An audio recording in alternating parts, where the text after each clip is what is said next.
ating pong online Bible study. At welcome po sa ating pong mga kapatid po dito sa ating pong Google Meet. At welcome po sa mga kapatid po natin sa Facebook po.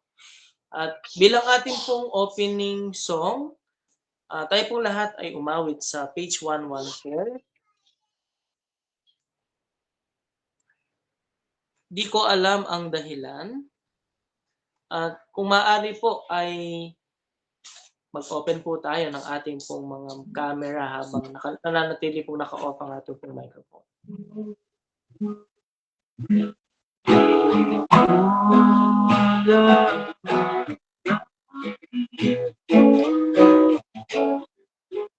Di ko alam ang dahilan, iya'y pinagkanta.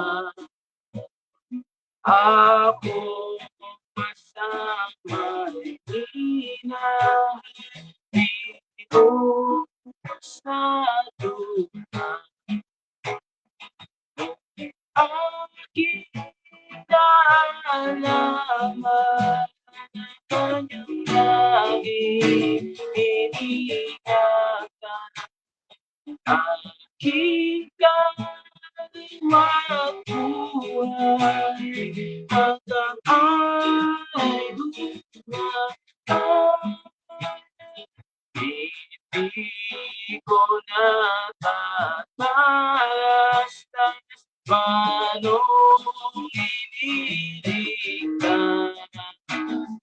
Di man sa lihanin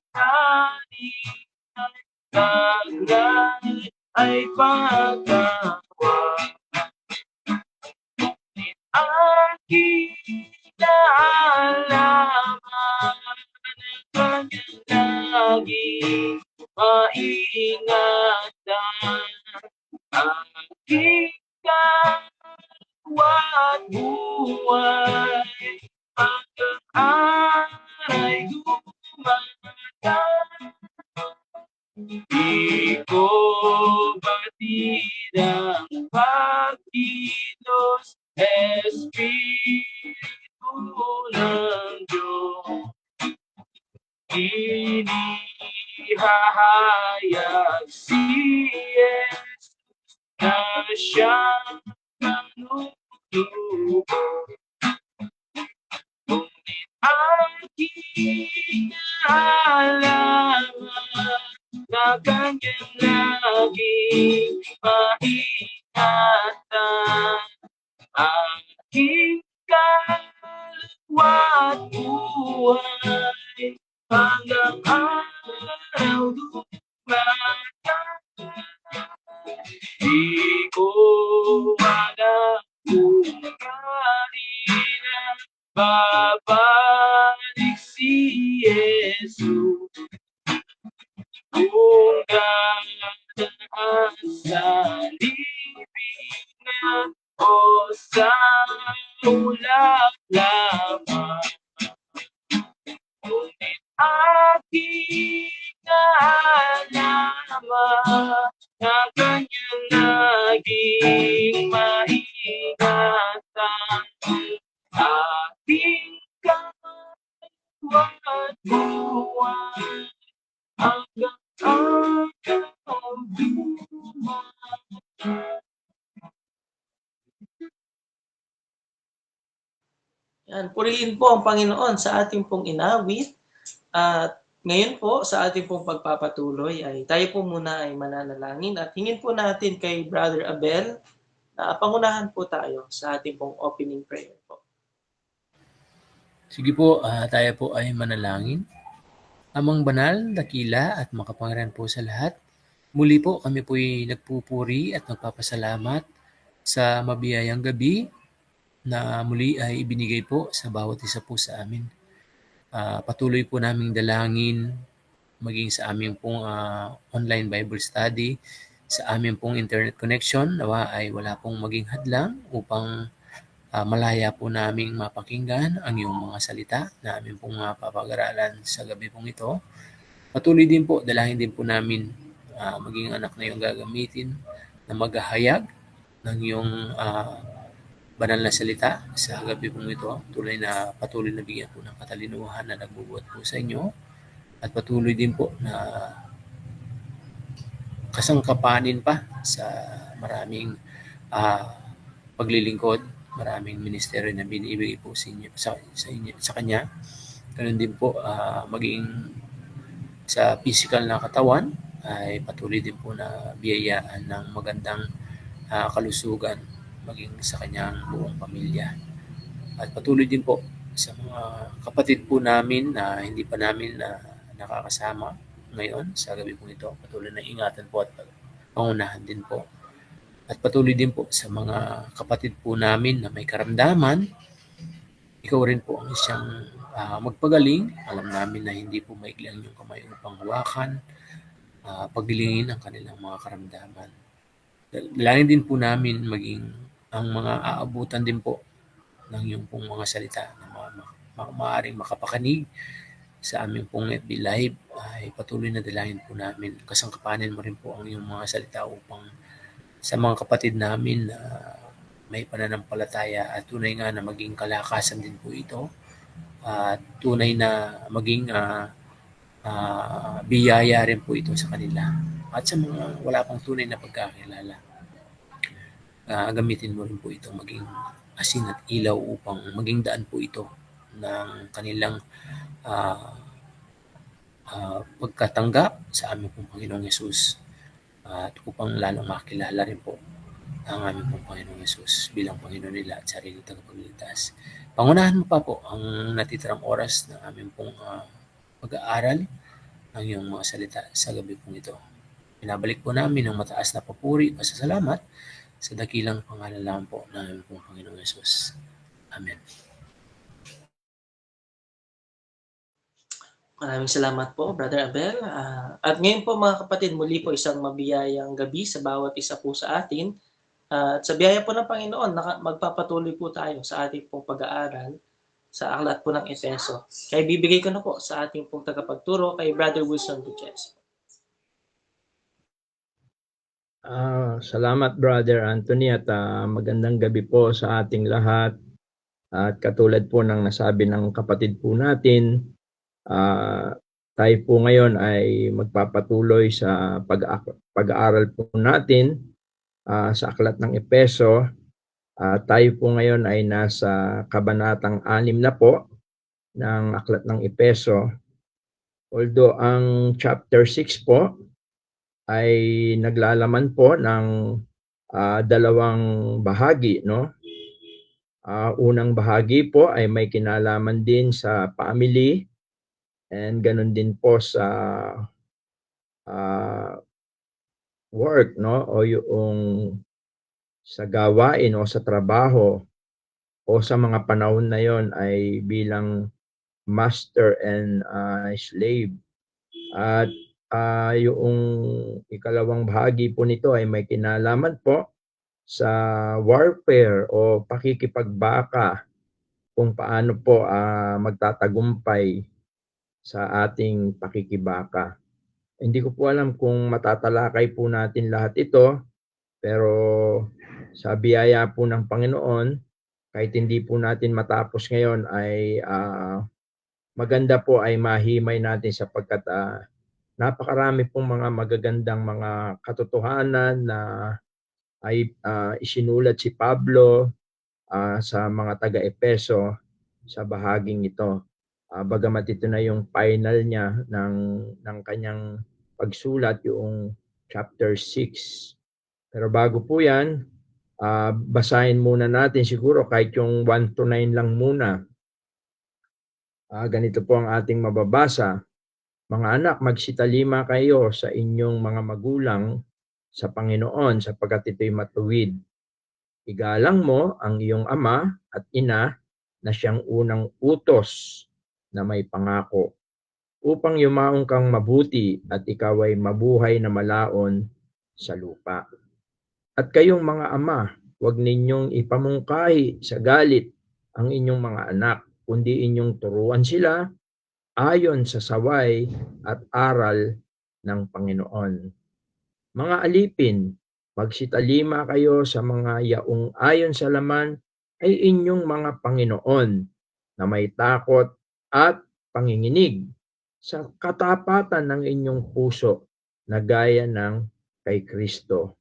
Hindi ang paglilingkod sa paningin na gaya ng pagbibigay lugod sa mga tao, kundi bagkus gaya ng mga alipin ni Kristo na ginagawa mula sa puso ang kalooban ng Diyos. Maglingkod na may mabuting kalooban na gaya ng sa Panginoon at hindi sa mga tao. Yamang napag-alaman na anumang mabuting bagay na gawin ng bawat isa ay gayon din ang muling tatanggapin niya sa Panginoon, maging alipin o laya. At kayong mga Panginoon, gayon din ang inyong gawin sa kanila. At iwan ninyo ang mga pagbabala. Yamang napag-alaman na ang Panginoon nila at ninyo ay nasa langit at sa Kanya'y walang itinatanging tao. Pagpalain po ng Diyos ang pagkabasa po ng Kanyang mga salita at tayo po'y muling manalangin po. Ama, salamat po sa oras na muli mo pong ipinaintulot na kami po ay sama-sama na mag-aral sa iyong mga salita bilang isang lokal na iglesia. Bagamat kami po ay magkakahiwalay sa mga sandaling ito physically, subalit patuloy na pinagbubuklod mo ang aming mga puso, aming mga kaisipan, aming mga kaluluwa at espiritu sa kapangyarihan ng Espiritu Santo.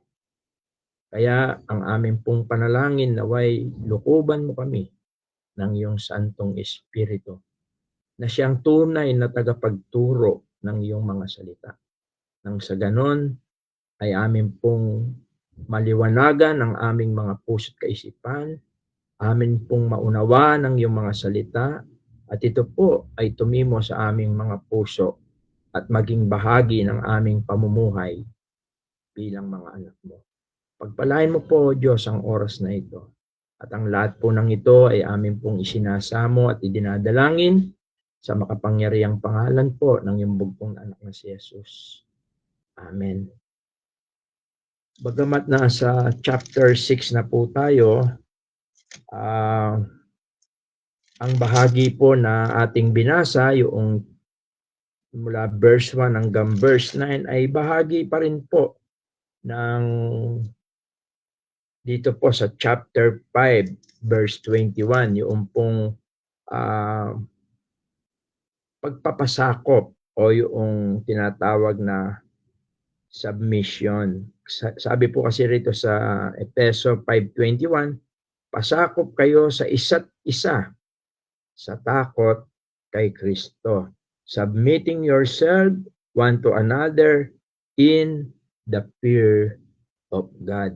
Napakahalaga po kasi na ang pagpapasakop o yung tinatawag na submission, una sapagkat yan po yung panuntunan ng Panginoong Diyos, yung tinatawag na God's order, no?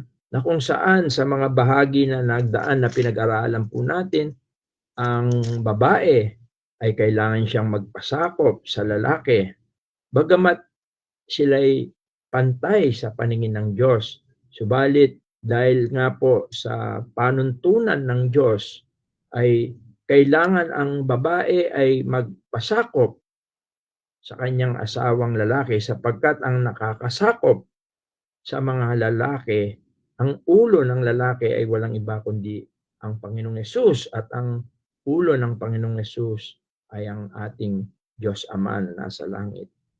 Sa order po na yan ay napakahalaga, at kung minsan yan yung nagdadala ng kaayusan, nagdadala ng pagkakaisa, at higit sa lahat ay nagdadalayaan ng pagpapala.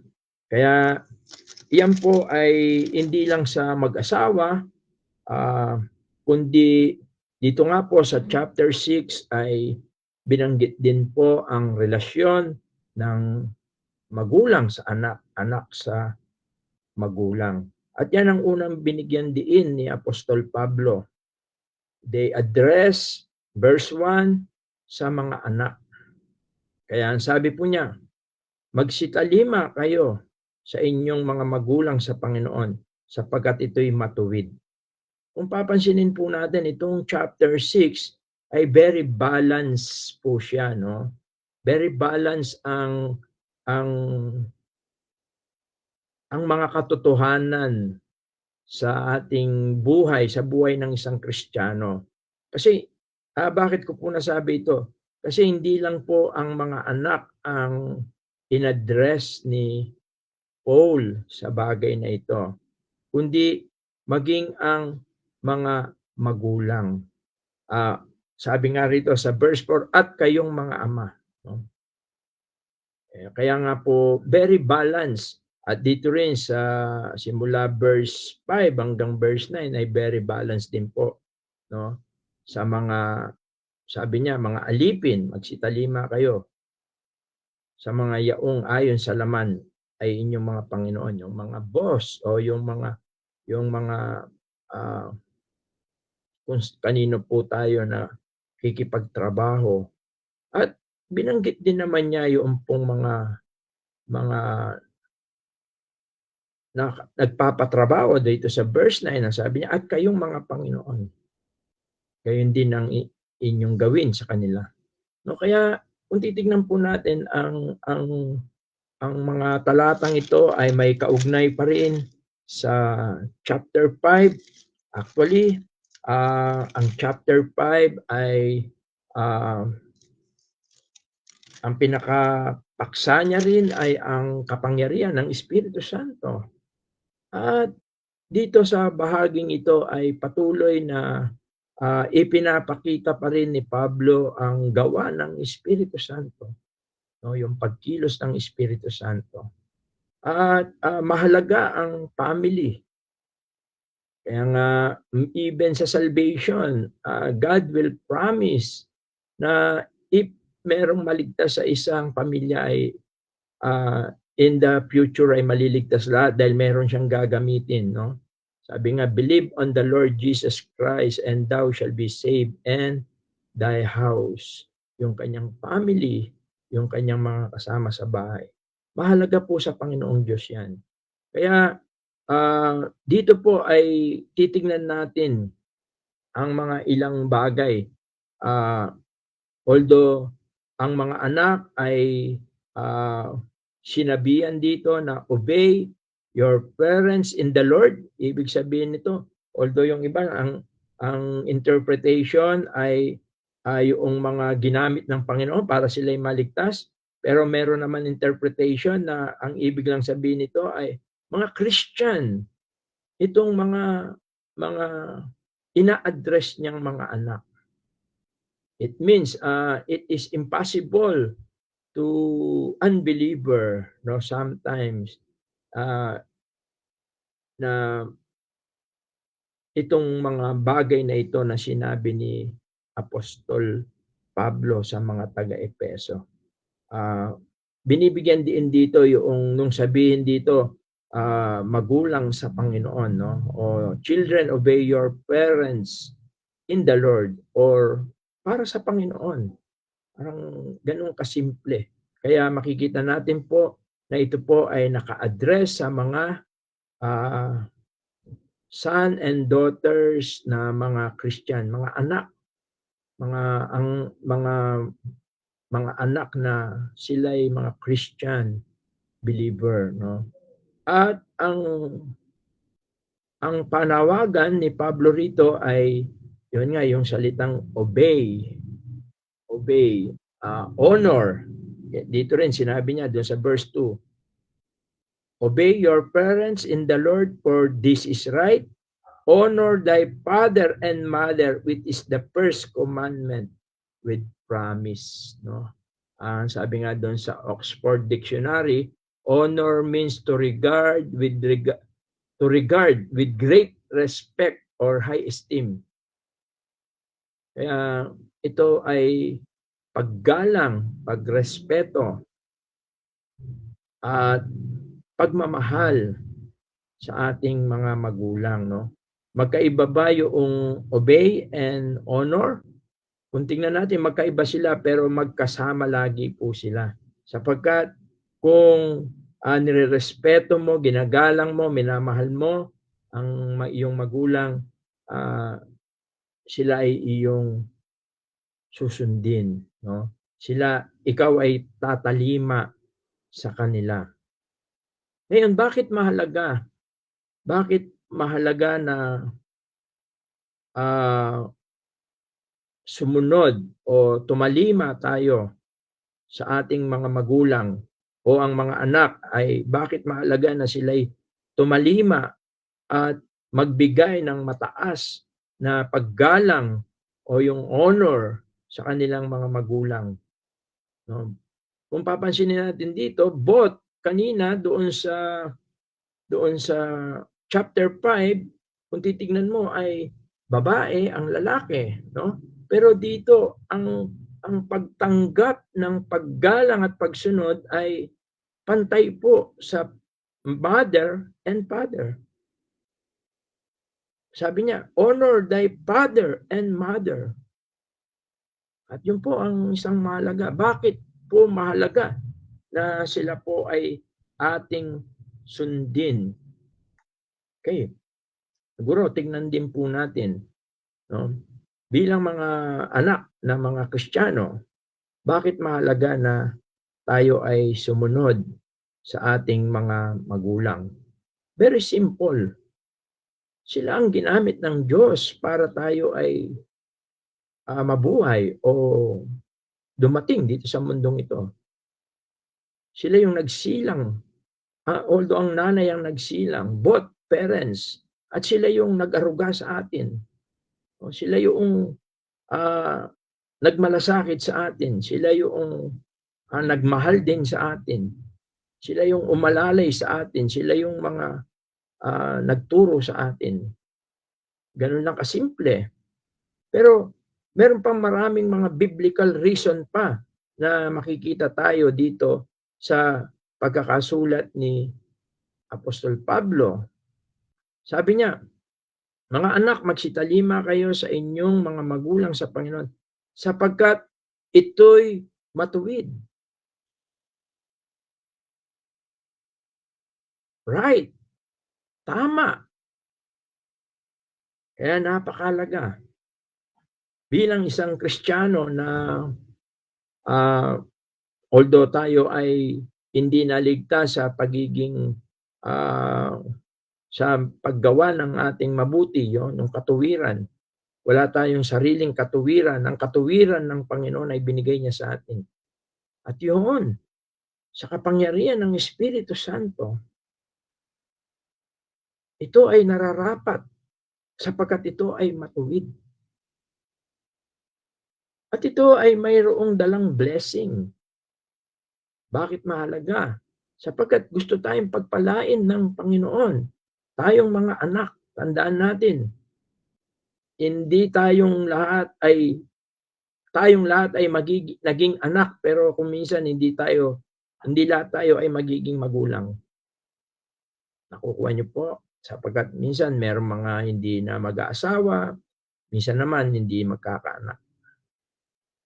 Kaya lahat tayo ay magiging anak, subalit maaaring hindi tayo lahat maging magulang. Subalit ang katotohanan ito, kaya sabi doon sa verse 3, upang yumaong kang mabuti at ikaw ay mabuhay na malaon sa lupa. Although kinot dito po yung sa Exodus chapter 20 verse 12, no? Siguro tignan natin po yung Exodus chapter 20 verse 12. Kasama po ito sa mga commandment, utos po ng Panginoon. Ang sabi po rito sa verse 12,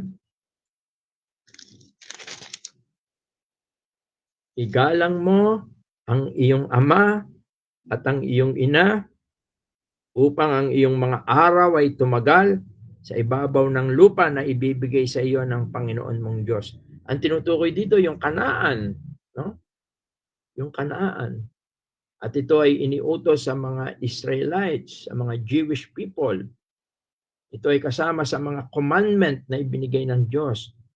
At ang utos na ito, ang commandment na ito ay may lakip na promise, no, sa mga Israelites na makakarating, makakapasok doon sa promised land o sa Kanaan. Kaya dito sa Efeso, hindi sinabi ni Pablo, o dito makikita natin, ang sabi niya dun sa verse 3, that it may be well with thee, and thou mayest live long on the earth. Ibig sabihin, kahit nasaan ka. There is a difference between the commandment and the exhortation of Paul. Pero ang isang magandang blessing dito ay yung, ang sabi rito, upang yumaon kang mabuti. It may be well. And I believe this is physically, materially, and mostly spiritually.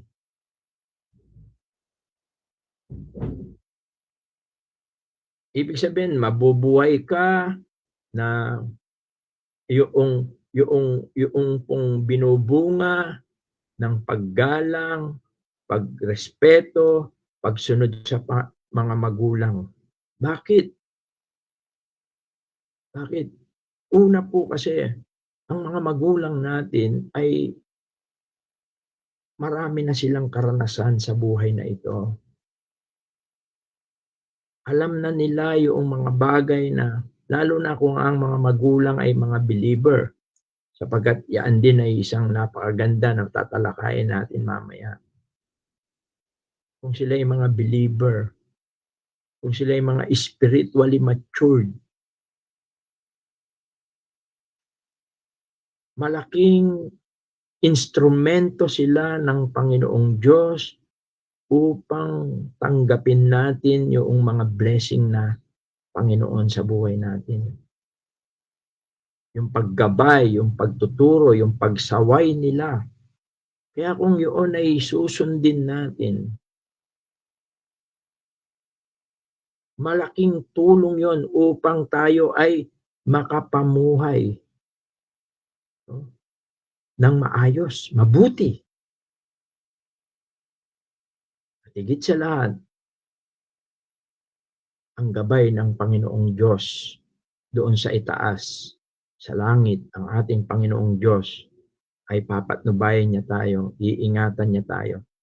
At isa ito sa mga pangako ng Diyos sa bawat anak na matututong tumalima sa kanyang mga magulang.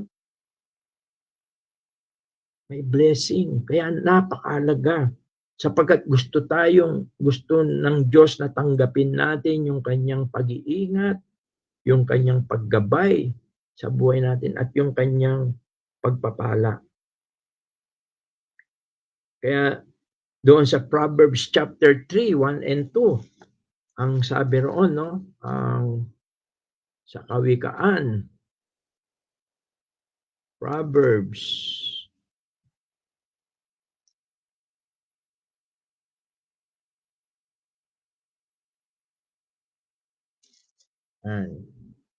dito sa chapter 3, 1 and 2. Ito, basahin ko na lang yung kay Renmark.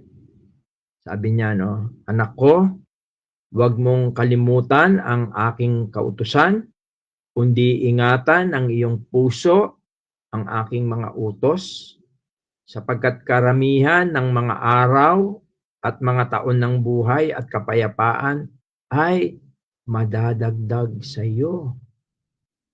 Huwag kang pabayaan ng kaawaan at katotohanan, itali mo sa palibot ng iyong leeg, ikintal mo sa iyong puso. Sa gayoy, verse 4, sa gayoy makakasumpong ka ng lingap at mabuting kaunawaan sa paningin ng Diyos at ng tao. Kaya napakahalaga, no? Lalo na pagka spiritually matured. At sabi nga doon sa Efeso 6, actually, ang obedience and honor, yung respect, yung paggalang, hindi nagmumula sa mga anak yon. Anong ibig sabihin? Ito'y nagsisimula sa magulang. Kapag ang mga anak natin ay natuturuan natin, at yun yung sinasabi doon sa Efeso, no? Doon sa talatang 4, at kayong mga ama, wag ninyong ipamungkay sa galit ang inyong mga anak, kundi inyong turuan sila ayon sa saway at aral ng Panginoon. Kapag sila ay natuturuan natin, doon nagmumula yung kanilang obedience and respect. Kaya hindi nagmumula sa kanila. Ito ay bunga ng masikap na pagtuturo ng magulang sa kanyang mga anak. Kung paano sila ay lalayo sa kasamaan, lalayo sa kasalanan. Bagkus sila, ang kanilang pananampalataya ay ibibigay nila sa Panginoon. Upang ang Espiritu Santo ng Diyos ay manahan sa kanila. At sa kapangyarihan ng Espiritu na tunay na tagapagturo, mauunawaan nila. At dahil diyan, makakamit nila ang pag-iingat, pagpatnubay ng Panginoong Diyos. Although hindi ibig sabihin na yung mga Kristiyanong mga anak na namatay agad ay hindi sila mabuting anak. Ang ibig sabihin lang rito ni Apostol Pablo, napakahalaga ng mga salita ng Diyos. Napakahalaga ng mga katuruan ng salita ng Panginoon. At napakahalaga na bilang mga magulang, sa atin magmumula yun. Sa atin magsisimula yun. Na ang ating mga anak ay magkaroon ng respeto, pagsunod, paggalang, pagmamahal sa ating mga magulang dahil sa ating pangunguna sa kanila sa tulong at biyaya ng Panginoon. Kaya both napakahalaga, no? Kaya may blessings. Mahalaga, bakit mahalaga ang obedience at ang pagrespeto? Sapagkat ito ay may daladalang blessing ng Diyos sa atin. May daladalang kapayapaan, sabi doon sa, kung babalikan natin yung Proverbs 3, no? Sabi roon, isipin ninyo yung tahanan na mayroong harmony. Chapter 3, ang sabi roon, anak ko, wag mong kalimutan ang aking kautusan, kundi ingatan ng iyong puso ang aking mga utos, sapagkat karamihan ng mga araw at mga taon ng buhay at kapayapaan ay madadagdag sa iyo. Actually, pagka mapayapa ang buhay, no? May kapayapaan ng buhay, ang family, ang tahanan, napakasarap talaga na mahabang buhay, mahabang pagsasama-sama sapagkat mayroong kapayapaan. Subalit, in the opposite way, kung hindi ganoon, kung puro kaguluhan dahil sa kasuwayan o kaya sa ang ama ay hindi siya masasabi na nagtuturo, kundi ipinamumungkahi niya sa galit ang kanyang mga anak, merong kaguluhan. Parang ang sarap magiwa-iwalay na, hindi po ba? Pero pagka may kapayapaan, pag-ibig, respeto sa ang magulang sa anak, ang anak sa magulang, both. At yan ang siyang nagpapalakas, nagpapasigla sa iglesia doon sa Efeso. Kaya nais ni Pablo na ang pagpapasakop ng mga anak sa kanilang mga magulang ay ipagkaloob nila sapagkat lalong-lalo na kung ang kanilang mga magulang ay namumuhay ayon sa kalooban ng Panginoon. May blessing.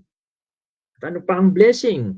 Colossians chapter 3, verse 20.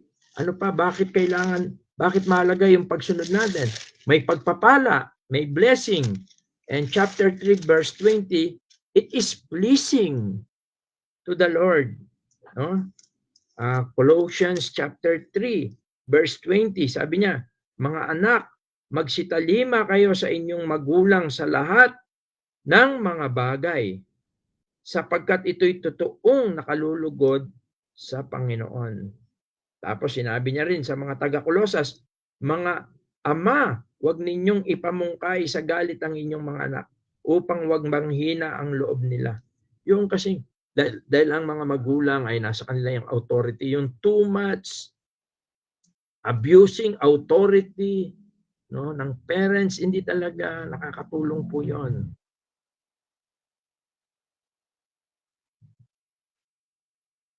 At ito ang isang magandang bagay. Bakit mahalaga sa anak at sa magulang yung ganitong ugnayan? Sapagkat ito'y nakalulugod sa Panginoon. It is pleasing to the Lord. At yan ang tunay na paglago natin spiritually. Sapagkat yan ang tunay na pagsamba. Yan yung nakalulugod sa Panginoon. Actually, merong opposite way yan eh. May opposite way yan eh. Sa Mark chapter 7, 9 to 13, no? Yung mga religious leader, yung mga religious group, very religious sila pero it is not help, no? Dito sa Mark chapter 7.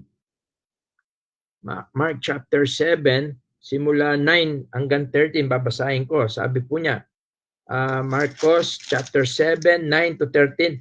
At sinabi niya sa kanila, ang Panginoong Hesus ang nagsasalita po nito, ang kausap niya, yung mga religious leader, yung mga Pharisees. Sabi niya, at sinabi niya sa kanila, totoong itinakwil ninyo ang utos ng Diyos upang mga ganap ninyo ang inyong mga salit-saling sabi.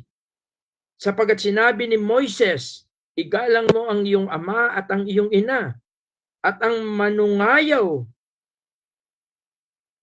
sa ama o sa ina ay mamamatay siyang walang pagsala. Yun yung punishment doon sa disobedience, doon sa paglapastangan sa mga magulang, no? In the Old Testament. Mamaya makikita rin natin yung isang example diyan. Nandoon sa Deuteronomy 21, 18 to 21. Pero tignan muna natin ito. Sabi niya, datapwat sinasabi ninyo kung sabihin ng isang tao sa kanyang ama o sa kanyang ina, yaong mangyayaring pakinabangan mo sa akin ay korban. Ano yung korban? Sa makatuwid bagay, hain sa Diyos. Kumbaga parang dinisregard nila, sinet aside nila yung kanilang mga magulang dahil sa inaakala nila na yung pagtulong, yung pagmamahal o yung pagsunod ay ibinibigay na nila sa Panginoong Diyos.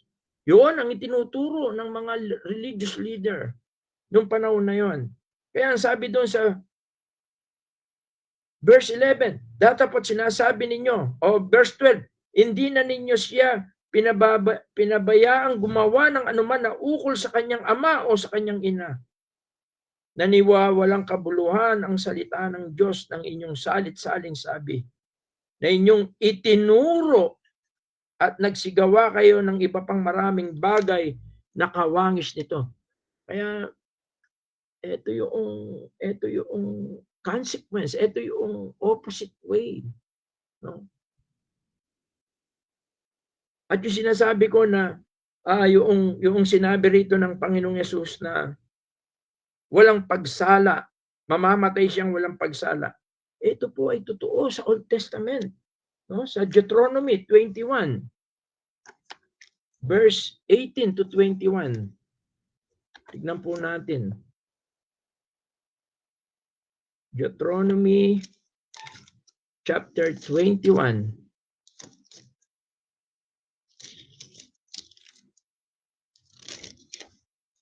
Yan. Verse 18 to 21. Ganito po ang ating mababasa. Sabi rito, batas tungkol sa pagmamana ito eh. Pero ang sabi rito sa 18, kung ang isang lalaki ay may matigas na loob at mapaghimagsik na anak na ayaw makinig ng tinig ng kanyang ama o ng tinig ng kanyang ina, at bagamat kanilang parusahan siya ay ayaw makinig sa kanila, ay hahawakan nga ng kanyang ama at kanyang ina at dadalhin sa mga matanda sa kanyang bayan at sa pintuang bayan ng kanyang pook. At kung sasabihin ng mga matanda sa kanyang bayan, itong aming anak ay matigas na loob at mapaghimagsik na ayaw niyang dinggin ang aming tinig, siya'y may masamang pamumuhay at manlalasing, at babatuin siya ng mga bato ng lahat ng mga lalaki sa kanyang bayan upang siya'y mamatay. Gayon mo alisin ang kasamaan sa gitna mo at maririnig ng buong Israel at matatakot. Ito yung sinasabi ng Panginoon. No? Ano po ang nakikita natin dito? Kung ang pagrespeto, paggalang, pagsunod sa magulang ay nakalulugod sa Panginoon, yung pagsuway naman po ay kinamumuhian ng Panginoon. Hindi lang po yung mga magulang, hindi lang yung mga tao ang namumuhi, kundi maging ang ating Panginoong Diyos. Kaya mahalaga po ang bagay na ito na sinasabi ni Pablo bilang mga Kristiyano. Balanse. Hindi may kaayusan, may harmony sa patnubay ng Espiritu. Ang anak, ang ama, yung in good terms relationship. Ang ama ay hindi siya nagmumungkahi, no? Hindi niya ay minumungkahi yung too much, yung provoke, hindi yung too much authority, no? Hindi po, mali pong pagdidisiplina yon. Actually, ito ay may kinalaman sa pagdidisiplina, no? To win them. Kaya yung pagsunod, yung pagrespeto ay nagmumula po sa mga magulang. Kung matuturuan sila ng saway at aral ng Panginoon, magiging mabuti sila. Right. No? Not to save, dahil hindi tayo maliligtas doon, but to be an example, para maging halimbawa, at para mapakita natin sa ating pamilya yung ating tunay na relasyon sa Panginoong Diyos. Bilang siyang ating Ama, tayo naman ay nagiging masunurin sa Kanya. Nalulugod ang Panginoon. Bakit nalulugod ang Panginoon? Kasi siya ang nag-institute, siya ang nagtayo ng pamilya. Yung relationship. He is interested in relationship. Una, yung relasyon niya sa atin. Pangalawa, yung relasyon natin as a family. At hindi lang. At makikita natin dito, yung hindi lang yung sa family, kundi yung relationship ng mga workers and employees and employer. So, napakaganda po nito. At kaya malaking role ang Christian parents. Ngayon, ang tanong, Brother Wilson, paano po kung ang magulang ko ay hindi Kristiyano, hindi ganun yung mga bagay niya, no? Sabihin natin, salbahing tatay, salbahing nanay. Posible ba yun? Meron. Kung ikaw ay Christian na, anong magiging role mo? Number 1, Forgive them. Respect mo pa rin. Forgive them. Pray for them. Panalangin mo sila. And witness mo sila. Share mo ang Panginoon sa kanila. Yun. Hindi nangangahulugan na ganun ang magulang mo ay tapos na ang katotohanan ito. No. Win them. No? Forgive them. Patawarin mo sila. Kahit ilang beses pa. Pray for them. Panalangin mo sila. Win them in Christ. Pakita mo kung minsan nga yung ang paggalang mo, pagmamahal mo, pagrespeto mo sa kabila, in spite of na gano'n ang attitude ng mga parents, ay mawiwin mo sila. Vice versa rin. Kung yung mga anak ay pasaway, vice versa. Kung makikita ng mga anak yung pagmamahal, maaaring mawiwin mo sila sa Panginoon. Ganon din ang gagawin natin doon sa mga pasaway na anak. Forgive them, pray, panalangin, at win them. Pero tandaan natin, ang magulang napakalaki ng role niya. Both mother and parents. Actually, doon nga sa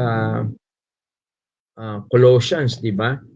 Siguro tingnan uli natin yung sa Colossians.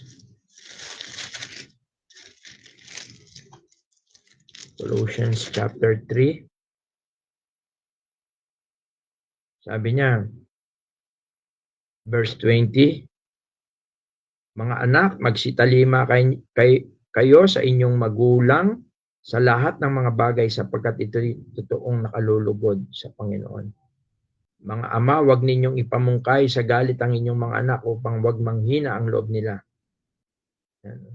Both parents, yan ang napakaganda na dapat po na makita sa isang family. At ang bottom line po niyan, ang nais ni Pablo ay makapagkilos ang Espiritu Santo sa buhay po natin. At kung itutuloy po natin, siguro ituloy na natin dito sa ating pinag-aaralan, yung about dito sa verse 5. Sabi rito sa verse 5, mga alipin, magsitalima kayo sa mga yaon sa laman ay inyong mga Panginoon. Servant, be obedient to them that are your masters according to the flesh.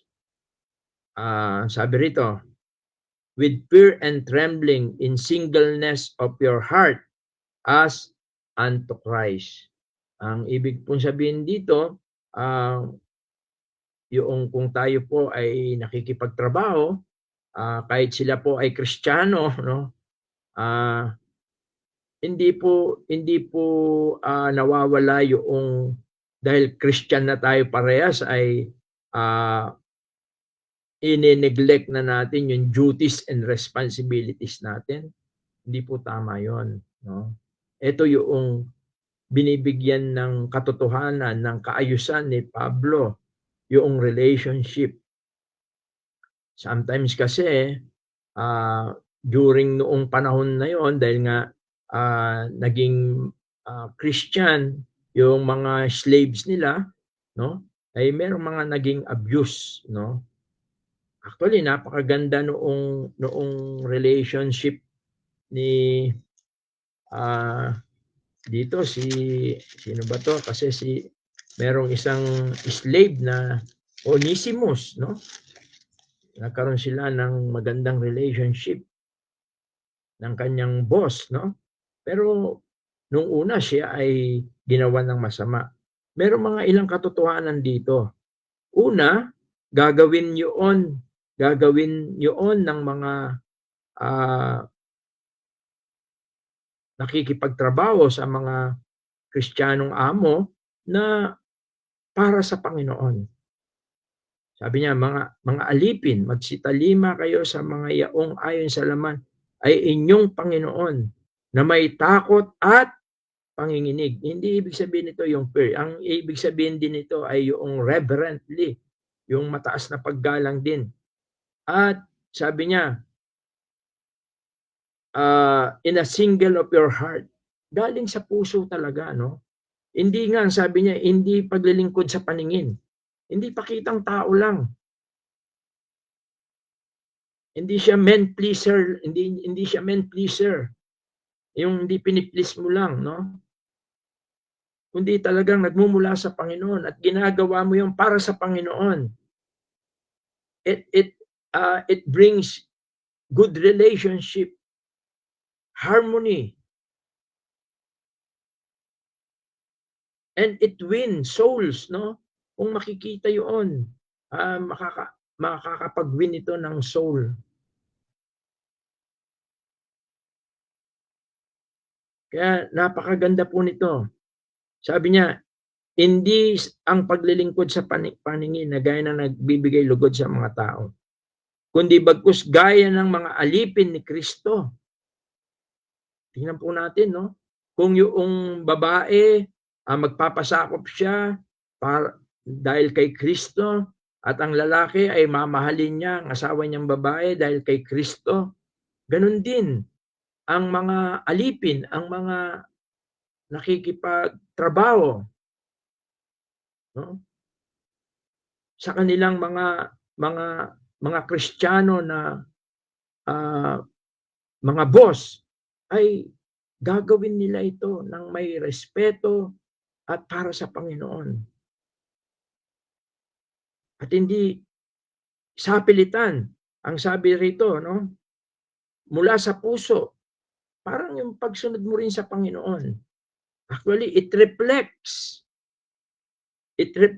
your attitude toward your employer.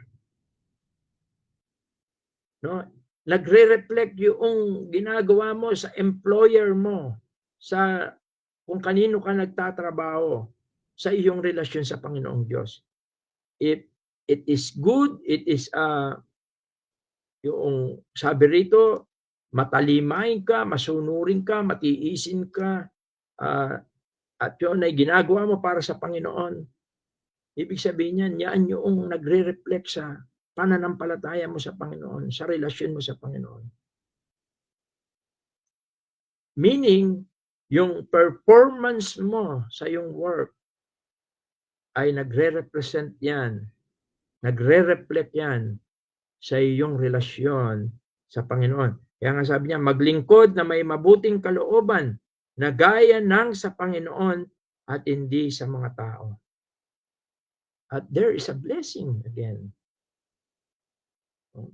Yamang na pag-aalaman, verse 8, na anumang mabuting bagay na gawin ng bawat isa ay gayon din ang muling tatanggapin niya sa Panginoon, maging alipin o laya. It means, hindi nakakalagpas ito sa Panginoon. Hindi nawawala ng kabuluhan yung pagtatapat at pagtitiis at paglilingkod mo, paggawa mo ng tama sa iyong trabaho na may katapatan dahil ito'y ginagawa para sa Panginoon. Mayroong ibinubunga ito sapagkat ito'y nakikita ng Panginoon at ito'y pinagpapala ng Panginoon. Maging alipin o laya. At lastly, dito sa verse 9, tungkol naman sa mga employer. At kayong mga Panginoon, gayon din ang inyong gawin sa kanila. Ano yon? Katapatan. Pagmamahal, pagmamalasakit, gayon din ang inyong gawin sa kanila. Galing din sa puso. At ginagawa rin ito para sa Panginoon. At iwan ninyo ang pagbabala. Mayroong mga iwasan natin yung mga bagay na makakasira doon sa relationship. At ang sabi rito, at iwan ninyo ang mga pagbabala, yamang na pag-aalaman na ang Panginoon nila at ninyo ay nasa langit at sa Kanya'y walang itinatanging tao. Minsan ay kailangan ay both is sabihin natin na parehas.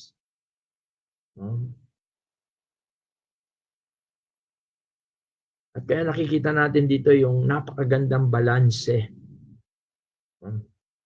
ng mga bagay na katotohanan na ito.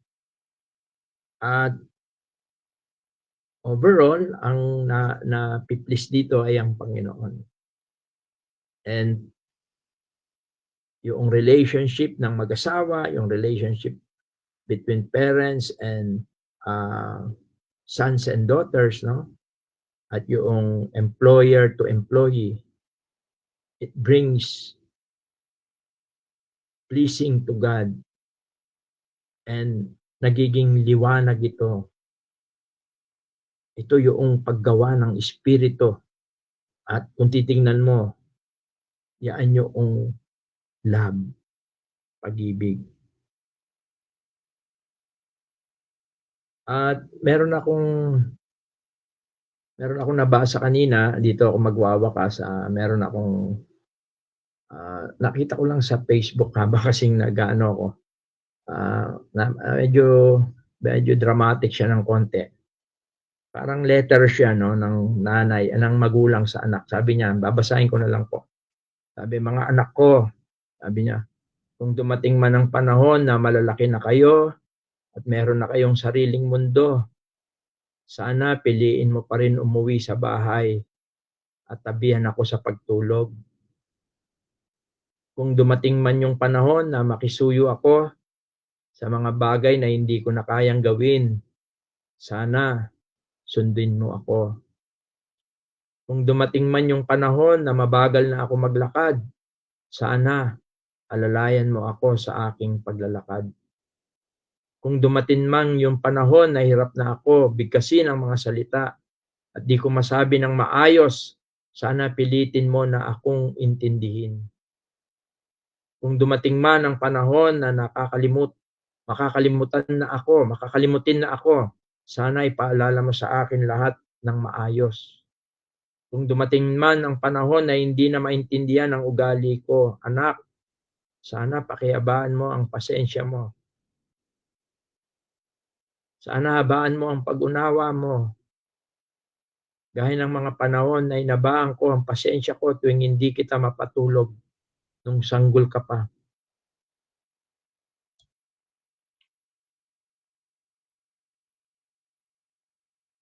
Tuwing karga lang kita dahil ayaw mo magpalapag.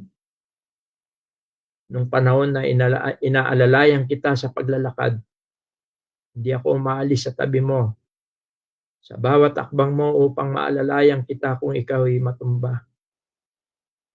Nung mga panahong hindi ako makatulog, pag hindi ikaw ang katabi ko. Dahil gusto ko yakapin kayo, kumutan kayo. Pagkising sa umaga, kayo ang una kong makikita. Nung mga panahon na bulol ka pa magsalita, pero pinipilit kong intindihin at turuan ka ng tama. Nung mga panahon na ang dami kong ginagawa pero gusto mo makipaglaro. May mga gusto kang kunin na hindi mo kaya. Mga anak, huwag niyo sanang kalilimutan lahat ng aking itinuro. Ipamana mo pa ito sa aking magiging apo. Dumating man ang panahon na wala na ako, lagi mong iisipin na ikaw ang pinakamamahal ko sa mundong ito. Napakaganda po. Kaya yan ang mahalaga, bakit kailangan nating gawin na sumunod at respetuhin ang ating mga magulang at tayong mga anak. At ganoon din tayong mga magulang. Because of love. The fruit of the Holy Spirit is love. At ang chapter 5 hanggang chapter 6 hanggang verse 9, it is about love. It's about the work of the Holy Spirit in the life of every believer. May harmonious, merong kaayusan, kapayapaan, kagalakan, katuwaan. At diyan nagliliwanag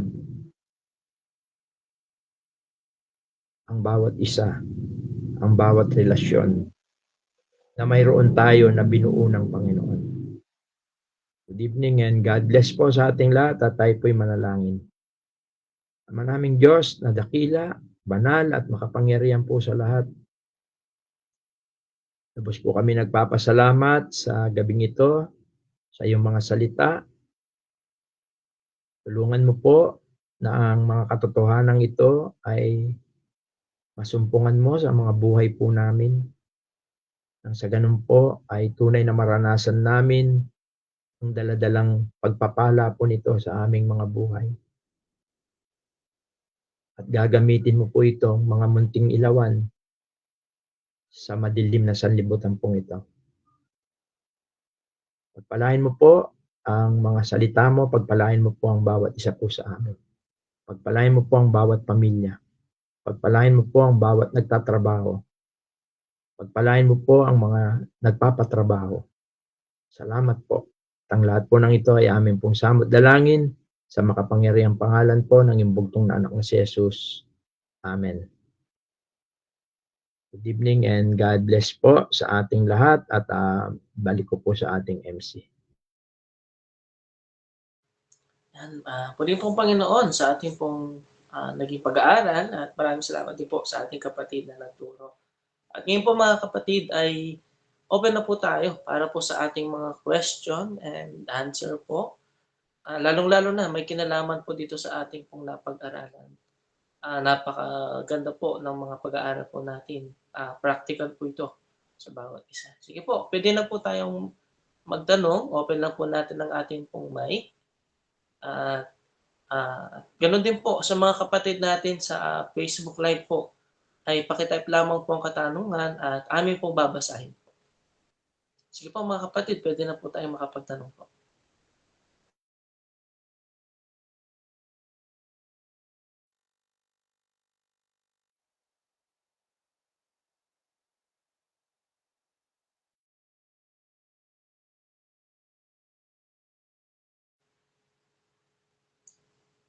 Sige po, abang nag-iisip po tayo ng mga question po, may tanong po ako, Brother Wilson.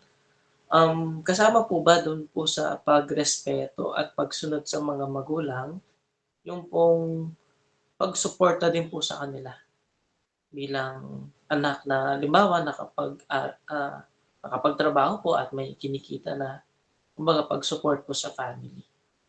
Yun po yung katanungan po, Brother Wilson.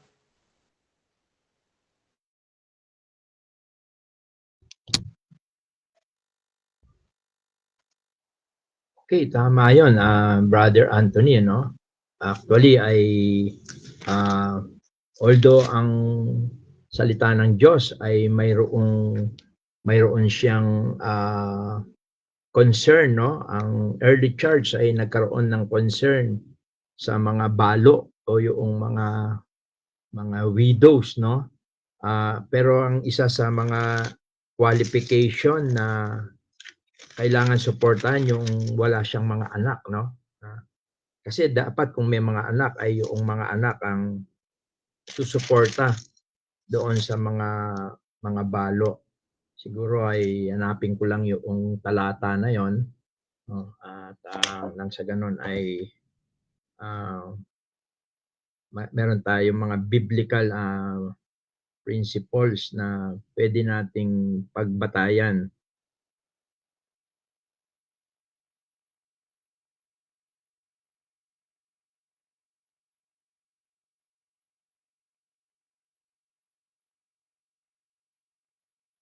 Brother Wilson, ito po bang 1 Timothy chapter 5 po? Yung Pakibasa mo natin. sabi po niya dito sa verse 3 hanggang pong verse, papurihan mo ang mga babaeng bao na tunay na bao. Ngunit kung ang sino mang babaeng bao ay may mga anak o mga apo, magsipag-aral ang mga ito muna ng pamamahalang may kabanalan sa kanilang sariling sangbahayan at magsiganti sa kanilang mga magulang sapagkat ito'y nakalulugod sa paningin ng Diyos.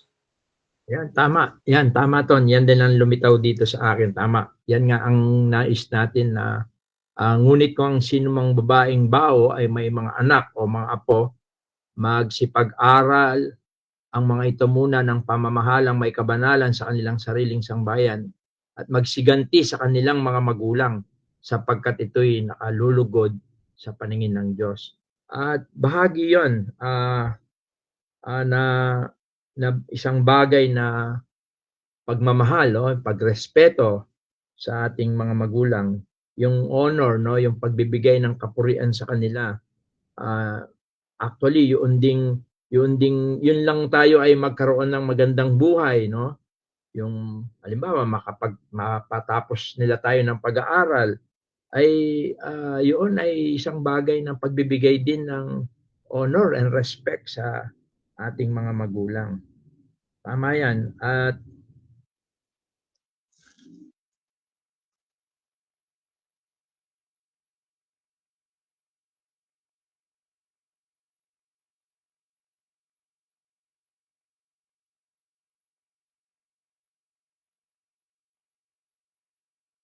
At kung titingnan natin doon sa John 19:26-27, yung noong nandun sa cross ang ating Panginoon sa John chapter 19,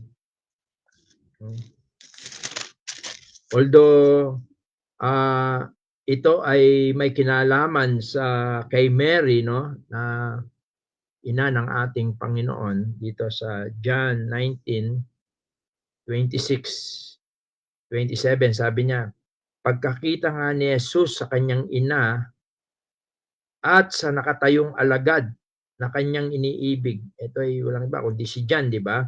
Ay sinabi niya sa kanyang ina, babae, narito ang iyong anak. Nang magkagayoy, sinabi niya sa alagad, narito ang iyong ina.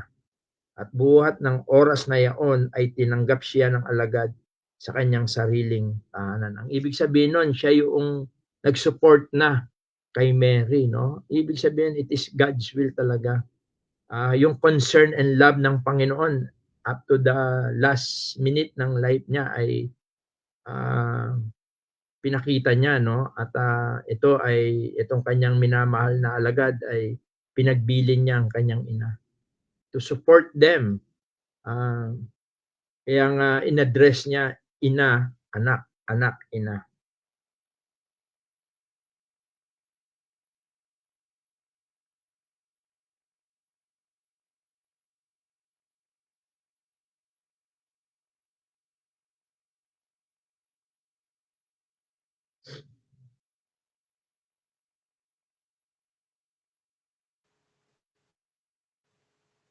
Thank you po, Brother Wilson. Salamat po sa kasagot. Ano pang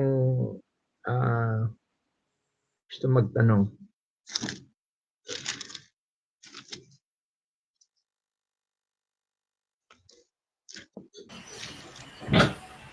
Brother Wilson, may tanong po. Paano po kung sakali na yung magulang at yung anak ay hindi na po parehas yung pananampalataya nila? Tapos paano po papasok yung pagrespeto? Halimbawa yung kung ipipilit niya yung kanyang paniniwala. Katulad nung nabanggit ko kanina, Brother Abel, no?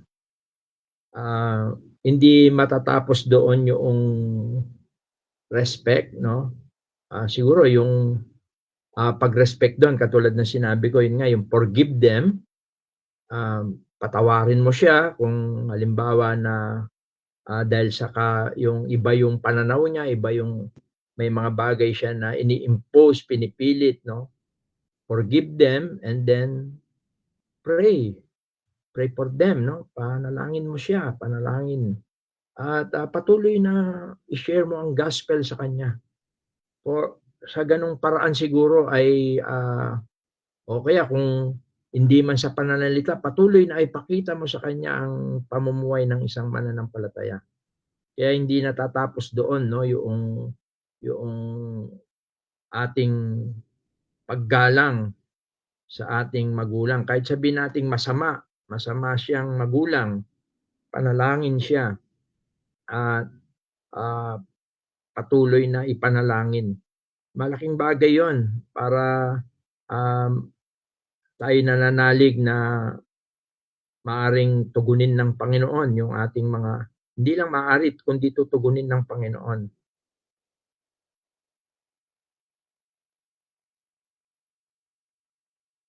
Kaya isang bagay 'yon, no, na pwede natin na magawa. At kung yung pagpapatawad ang tatanungin natin, sinabi ng Panginoon 77 times, no? Sa Matthew 18:21, 22.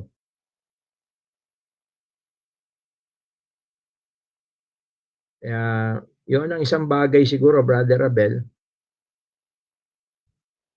At actually meron nga akong mga listahan ng mga paano natin maipakita yung paggalang o yung sa magulang natin, both father and mother.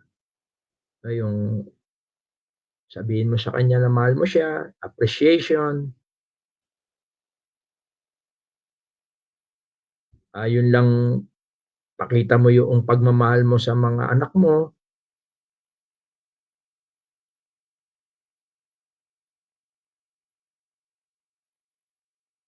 Yung nakikinig ka sa kanya at nagkukwento ka rin sa kanya. Mga ganun bang bagay. Pero doon sa tanong ni Brother Abel ay siguro yun doon stick tayo doon sa mga points natin. Yung forgive them, pray for them, win them, no, through the gospel. Kasi naniniwala tayo na ang gospel ay either in speech or in words or in action. Ngayon, kung in spite of that, ganun pa rin, basta patuloy lang tayong mapatawad, manalangin, at patuloy na ipakita ang pananampalataya. Sa palagay ko, yung ganung kaparaanan ay patuloy natin na nagagawa yung pagrespeto na siyang pinagmumulan ng mga blessing na katulad ng napag-aralan natin.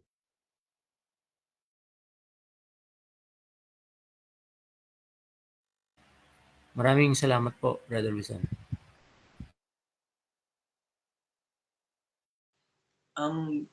Good evening po ulit, Brother Wilson. May tanong naman po, sa ano naman po, sa pagpapalaki ng mga anak, kailan po nagiging sobra or parang nagiging abusive na po sa part ng magulang yung pagdidisiplina po sa mga anak?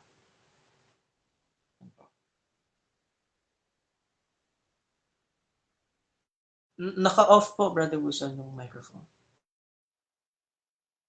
Siguro tignan natin uli yung sinasabi doon sa yung pinag-aaralan natin. Yun doon sa Colossians siguro, chapter 3. Balikan lang natin.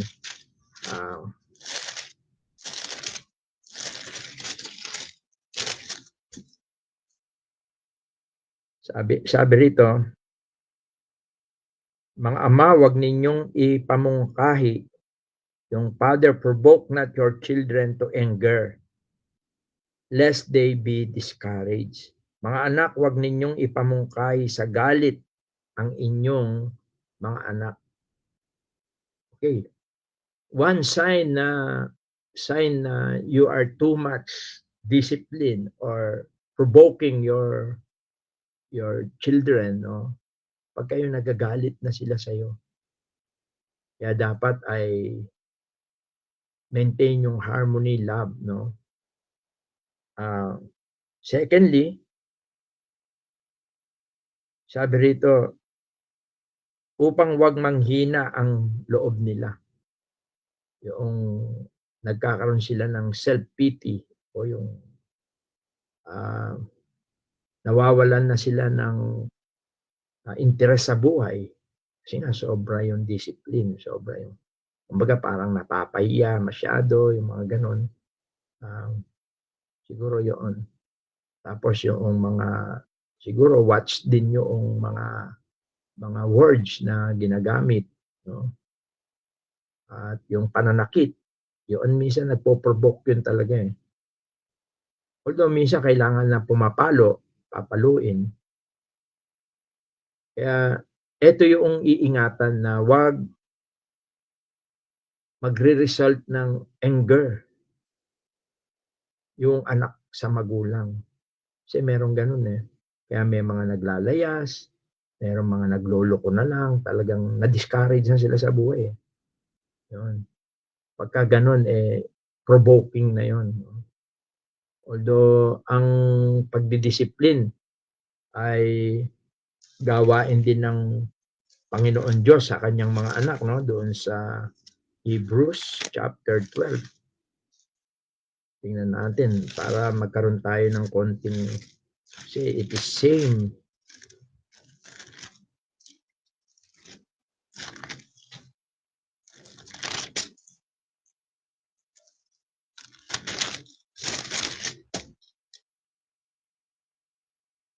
Sabi rito,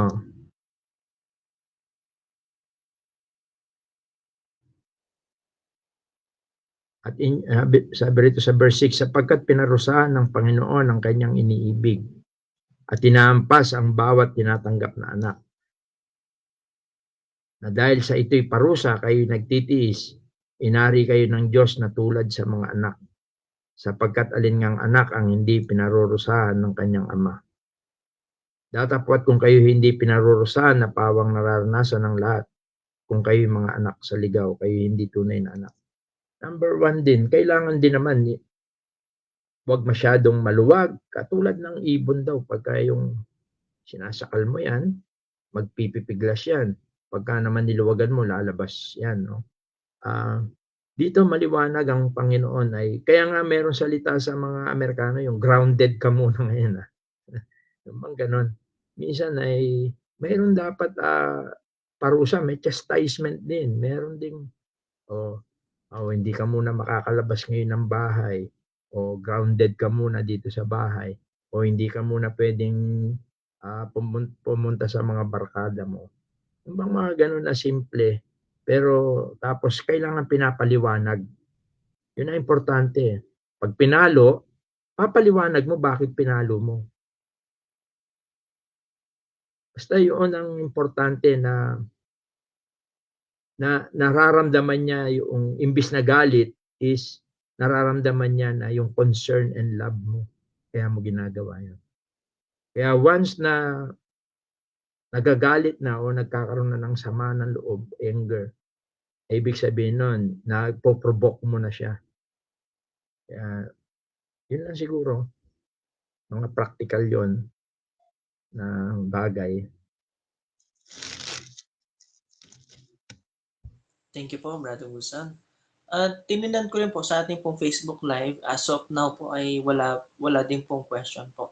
Sige po mga kapatid, dito po sa Google Meet, baka meron pa po tayong question po.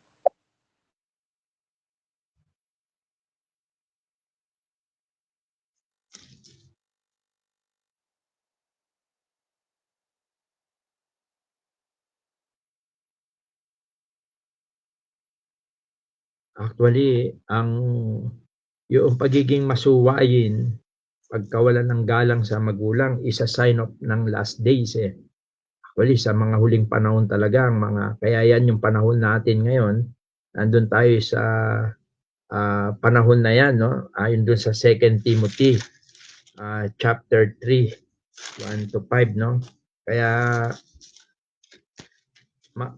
hindi lang sa panahon ni Pablo timing yung mga lesson na ito, kundi lalo na sa panahon natin. Kasi sabi sa 2 Timothy chapter 3, 1 to 5, ang isa sa mga mangyayari yung tinatawag na perilous time ay maraming mga anak na magiging masuwain, sabi sa verse 2. Kapag ang tao ay magiging maibigin sa kanilang sarili, maibigin sa salapi, mayayabang, mga mapagmalaki, mapagtanangayaw, masuwayin sa magulang, mga walang turing, mga walang kabanalan. Yung pagiging masuwayin, no? Actually, sign yan ng yung sinasabi sa Romans chapter 21 o 28. Meron sinabi sa Romans diyan yung mga masuwayin, parang mahina ang kaisipan, parang ganon. Romans chapter 1, 28, 31. Ito.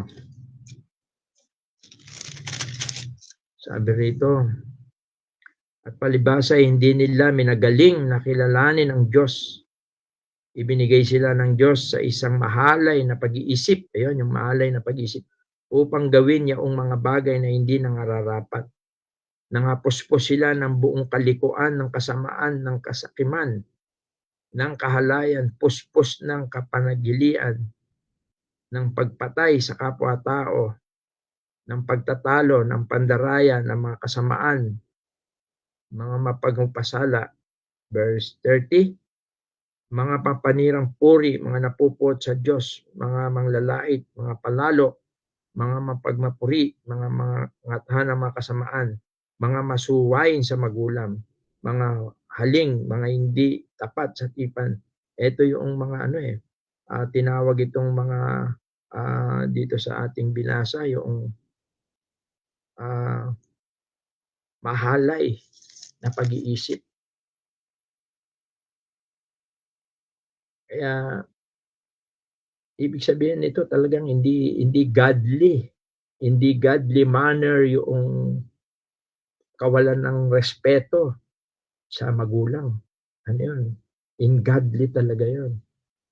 Hindi talaga nalulugod ang Diyos sa bagay na yun. Yun lang mga kapatid.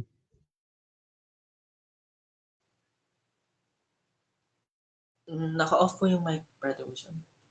Kung wala na tayong question siguro, Brother Anthony, baka pwede na tayong mag-close sa song or prayer. Muli po ay maraming salamat sa Panginoon at maraming salamat din po sa ating kapatid. Maraming salamat po sa bawat isa na nakaisa po sa ating pong pag-aaral po ngayon dito po sa Google Meet at sa Facebook po natin. Sige po, sa ating pong pagwawakas mga kapatid, tayo po ay mananalangin. Hingin po natin kay Brother John na pangunahan po tayo sa closing prayer. Tayo po ay manalangin, mga kapatid. Ama namin Diyos na dakila, banal at makapangyarihan sa lahat. Nagpapasalamat po kami, Ama, sa inyo pong patnubay, panguna sa amin po online Bible study ngayong gabi. Salamat po sa pagpapatuloy po ng aming pong lesson sa aklat po ng Ephesians at sa aming pong pag-aaral ngayong gabi nakapatungkol po sa mga magulang, sa mga anak, sa isang pamilya, at ganoon din po sa mga nagtatrabaho at nagpapatrabaho. At ang dalangin po namin sa inyo pong maliit na lokal na iglesia dito po sa Florida ay nawa ang lahat po ng mga magulang po sa amin ay amin pong isabuhay ang amin pong mga napakinggan ngayong gabi.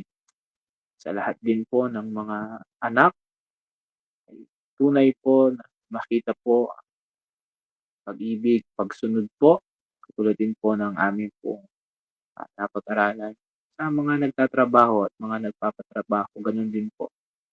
Tunay po na bilang isa pong inyo pong mga anak, magkakapatid, ay magkaroon po ng pag-ibig, maganda pong harmony sa bawat isa na alam po namin ito po ang nais niyo po sa amin at tunay po na ang sumisira po dito ay ang kasalanan at ang dalangin po namin na patuloy na makita po ang bagong buhay na pinagkaloob po ninyo sa pamamagitan po nito ay lalo pong magliwanag po mga patotoo ng bawat isa at sila po ay makakilala ang believer po sa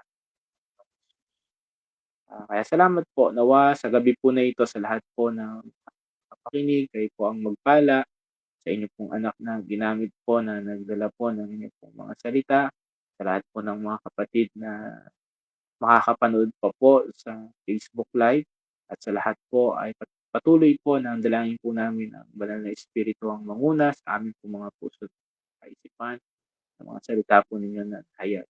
Muli po, kayo rin po ang naasahan po namin sa gabi po na ito na mag-iingat po sa amin pong lahat. Muli, salamat Ama at ang lahat po ng ito ay amin pong inadalangin sa tanging pangalan lang po ng iyong bugtong na anak na si Kristo Jesus.